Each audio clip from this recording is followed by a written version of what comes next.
on it that in writing task 2 you will be asked only 8 types of questions. Okay, so whatever they give you statement, the statement would end by asking you the one of the given 8 options. यानी writing task में बेटे जो भी मजमून आपको आएगा ना, उसके एंड में यही 8 क्वेश्चंस में से कोई ना कोई एक क्वेश्चन आपसे पूछा जाएगा. ठीक है, so they would give you a statement. After the statement they would say that do you agree और disagree. For example, IELTS should be compulsory to go abroad for native English countries. Yeah, in other words, you could say that IELTS should not be compulsory. Do you agree or disagree? यानी आपको statement दे दी गई, उससे आप क्या पूछ सकते हैं बेटे, आपने इस बात से इत्तेफाक करना है या इख्तलाफ करते हैं. ठीक है, एक क्वेश्चन तो ये आ जाते हैं. दूसरा क्वेश्चन क्या है, to what extent you agree और डिसएग्री. इख्तलाफ तो आप करते हैं या इत्तेफाक करते हैं, कितना इत्तेफाक या इख्तलाफ करते हैं. आपके पास 2 ऑप्शंस होते हैं बेटा. एक ऑप्शन क्या है, आई टोटली एग्री. दूसरा ऑप्शन क्या है, आई पार्शली एग्री. ठीक है, पार्शली का मतलब क्या है, जुजवी तौर पर. पार्शली का स्पेलिंग लिख लें अगर नहीं पता तो, PARTIALLY, partially. I partially agree. So to what extent you agree और disagree. The third one would be what are advantages and disadvantages of going abroad. तो आपको वो कोई भी स्टेटमेंट जो है वो दे सकता है कि these days most of the people are going abroad for better opportunities. ठीक है, वो आपसे पूछ लेता है और वो क्वेश्चन करने के बाद आपसे क्या क्वेश्चन बेटे करता है, what are its advantages and what are its disadvantages. तो बेटे आपको दूसरी किस्म का क्या सवाल आ सकता है कि वो फायदे के बारे में पूछे या नुकसान के बारे में. इसी क्वेश्चन को बेटे थोड़ा सा वो चेंज कर सकता है. कैसे चेंज कर सकता है कि डू एडवांटेजेस आउटवे डिसएडवांटेजेस. कि जो भी उसने फिनोमेना बताया कि more and more people are going abroad, क्या इसके फायदे ज्यादा हैं या नुकसान ज्यादा हैं. तो वो क्या कैसे सवाल करेगा, डू एडवांटेजेस आउटवे डिसएडवांटेजेस, यानी इसके फायदे हैं ज्यादा. आउटवे का लफ्ज जब यूज किया जाएगा तो इससे पहले जो लफ्ज होगा ना उसका मतलब होगा ज्यादा, और जो बाद में है वो कम. ठीक है, आउटवे का लफ्जी मतलब क्या होता है, किसी के वजन को हल्का कर देना, मींस सुपरसीड कर जाना. मींस कि अगर ये सवाल है डू डिसएडवांटेजेस आउटवे एडवांटेजेस, इसका मतलब क्या होगा भाई, आउटवे से पहले क्या है, डिसएडवांटेजेस.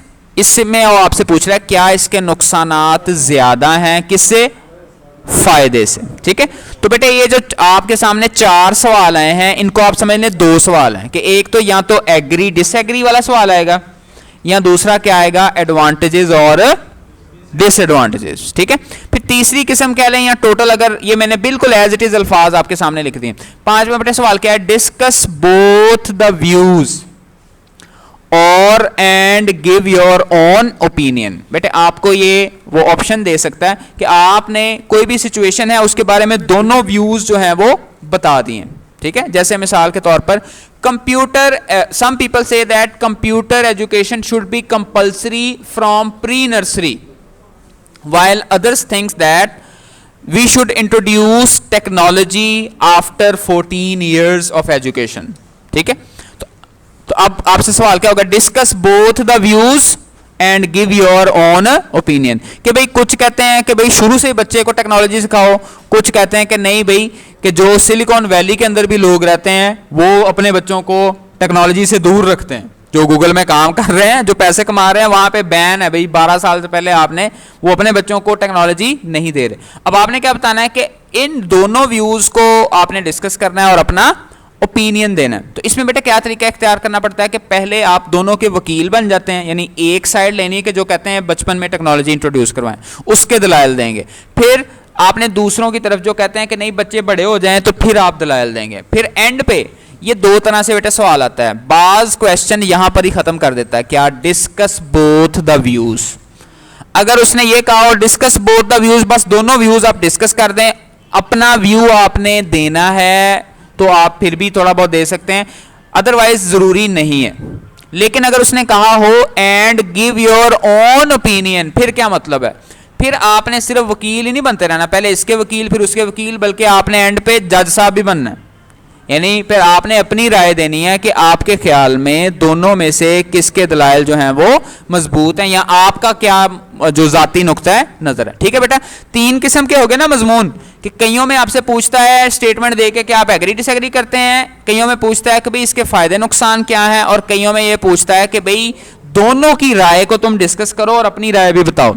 चौथी ये जो या टोटल छठी कह लें या ओवरऑल चौथी किस्म क्या है, सिंपल बेटे प्रॉब्लम वो बताता है और साथ आपने उसका सोल्यूशन देना होता है। ठीक है, जैसे मैं ये कहूँ नॉइज पोल्यूशन या एयर पोल्यूशन, इस पे बात होती है, तो what are the causes of air pollution and how it is affecting our environment and give some possible solution to it. So this is not a new for you, ये हमारे लिए कोई नया मजमून तो नहीं है, ये पहले से प्रॉब्लम सोल्यूशन ऐसे तो पाकिस्तान में मशहूर ऐसे हैं, ये जो हम पढ़ते आए बिल्कुल इस तरह का ऐसे आ जाए तो ये ज़्यादा सिंपल सा ऐसे है कि आप उसकी कॉजेज बताते हैं, आप उसका सोल्यूशन बताते हैं, इजीली वो हो जाता है। ठीक है, तो ये बेटा आपके चार किस्म के हो गए।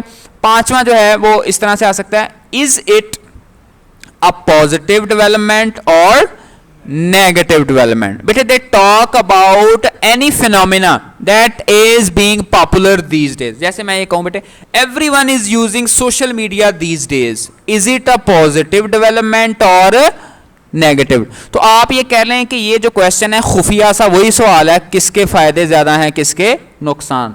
आपने कहा अगर पॉजिटिव डेवलपमेंट है तो जाहिर है आप यहाँ पे फिर क्या साबित करेंगे कि इसके ये फायदे हैं ये नुकसान हैं, फायदे ज्यादा हैं लिहाजा ये पॉजिटिव है, यही बात होगी ना। नेगेटिव है तो आप कहेंगे नहीं यार इसके नुकसानात ज्यादा, तो आप ये कह लें गोलमोल सा करके ये वही वाला मजमून बन जाता है एडवांटेजेस और डिस। लेकिन इसमें आपने ओवरऑल क्या बताना है कि दिस इज पॉजिटिव डेवलपमेंट, या आपने आगे दलाइल देने हैं कि अगर पॉजिटिव है तो पॉजिटिव होने के पीछे रीजंस क्या हैं। और बेटे आखिरी क्वेश्चन वो क्या है, डायरेक्ट क्वेश्चन, कि आपको वो घुमाता नहीं है इन अल्फाज के जरिए, वो डायरेक्ट आपसे क्वेश्चन जो है वो कर लेता है। जैसे मैं ये कहूं बेटे the temperature of the world is increasing day by day, okay, so suggest two solutions for it. Okay, what can we do as an individual in this specific scenario? अब इसमें डायरेक्ट सवाल आ गया कि भाई तुम क्या कर सकते हो और दो हल बताओ। तो उस हल में उसकी मर्जी है, चाहे आपसे कॉजेज पूछ ले चाहे आपसे सोल्यूशन पूछ ले, उसका जो दिल करे, और इसमें आपके लिए मसला ही नहीं है, वो डायरेक्ट उसने आपसे सवाल कर लेना कि बताओ इसमें क्या चीज अप्लाई हो रही है। So I would sum up that there would be 8 type of question, so when they would be asking your these types of questions, so have a look at this। इसको हम देखने की कोशिश करते हैं बेटे कि ये किस किस टाइप के